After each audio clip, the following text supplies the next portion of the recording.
nolabait esatearen antolatu dugun menu bat, 3 plater eta postre.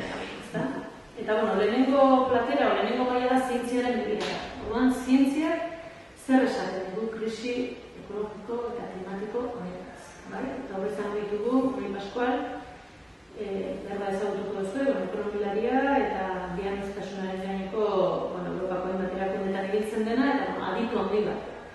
Ane Zabaleta, hidrologoa, hitz egingo dugu pixkat ur berdearen kontzeptua, interesgarria. Elisa Sainz de Murieta, geologoa da, ikertzailea ere bai, eta hitz egingo ditu Iparpoloen izotzen urtzeak ze eragin izango duen, eta baita ere gero kostaldean, bereziki Euskal Herriko kostaldean, zer gertatzen da, zer egin liteken hor, ezta? Ibai Urriko eta Inaut Izagirre, biak glaziologoak, eta hitz egingo dute, nola berezkai aldatzen nahi da, urak airean desagertzen, glaziarrak desagertzen, Pirinioetakoak, Hurbilekoak ere bai, eta horren eragina. Eta Artur Elesi, hau Euskal Herriko Unibertsitatean, katedraduna da, landaren biologia eta ekologia sailean, begirada orokorrago bat ere emango dugu pixkoan mundauden, basogintzan, pixkat, sute orokorra eta gure suteak elkarro. Hori izango da beraz, lehenengo platera zientziaren begirada. Uztailaren 15 goizean, nolabait, gaitzak izango duguna. Bigarrena, egun berean arratsaldez, begirada soziopolitiko bat, edo marko soziopolitiko bat eman nahi dugu, ezta? Zientziak hau esaten du, zer esaten dute, soziologiak zer esaten dute, garabiltzan pentsamendu alternatiba.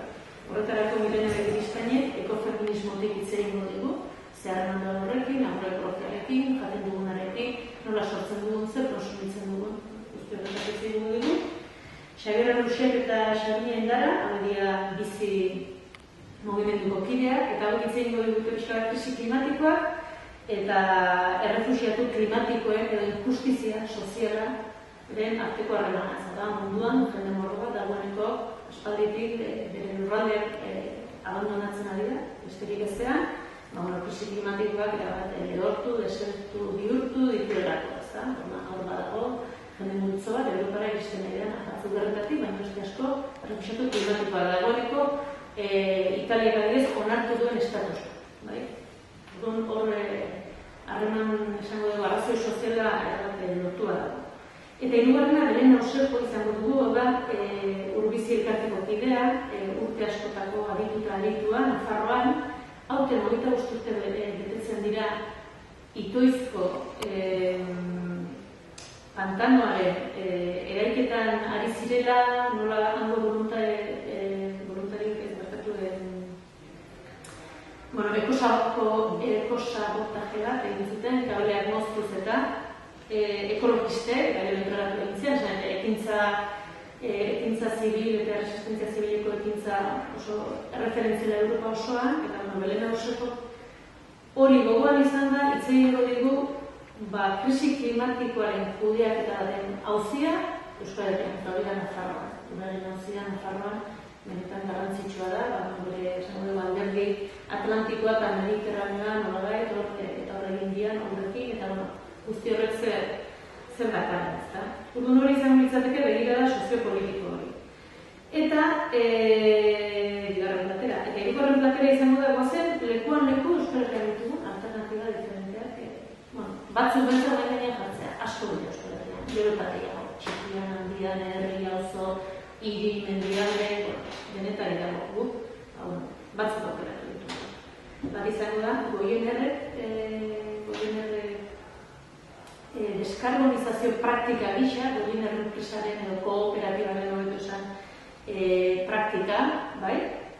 Bigarren izango da, oso publiko bat ezate, edo hondakinen kudeak eta ziklo oso bat nolabait herrian bertan egiteko proposamen egitasmo berri horren, 0-0 horren aurkezpen interesgarria. Hirugarren praktika kokatu izango da Jauregi etxaldea, Nafarroako etxalde bat edo baserri bat, eta nolabait nekazaritza estensioaren eredu ekonomiko bat aurkeztuko digute, eta laugarrena Lurgaia Fundazioa, eta hau da, oraintxe Euskal Herrian kurikurian dagoen gaia da basoen kudeaketa. Eukaliptoa, pinua, zer, rola, lurraren antzutea eta politika horietan, eta hori fundazio bat, basoen bizi-berritzea eta basogintza autoktonoa eta nolabait etorkizuna begirakoa proposatzen dut. Horiek, eta azurtaik beste bat, beste adibide bat izango da, Nafarroa baita ere, han sortu diren behi, esne, haren, granja intensibo, milaka, zeralena, eta horrek sortzen ditu arazoak. Bai, sortzen den produzio moduan, bai, sortzen den produzio horretan, eta sortzen du kutsadura eta gari. Batean horretaz ere, duerak ebesek itzei dut. Eta postrea esan dut, postrea izango da, Eli eta Manex, Pagola, bertso musitatuen emanaldi bat egingo dutela, jardunaldiei bukaera emateko. Eli Pagola bertsolaria, ezagutuko duzue ziurrenik, honetan kantatzera dator, izlari ere egon ziteken, bai ikasketaz, eta bai praktikaz, eta bai divulgazioa ere aretzen delako, ingurumen eta ekologia gaietan, eta orduan saio berezi bat esaniko dugu, pixka bat jardunaldira ere moldatuta. Eta hausi izango da egun terdiz, Usurbilen egingo duguna,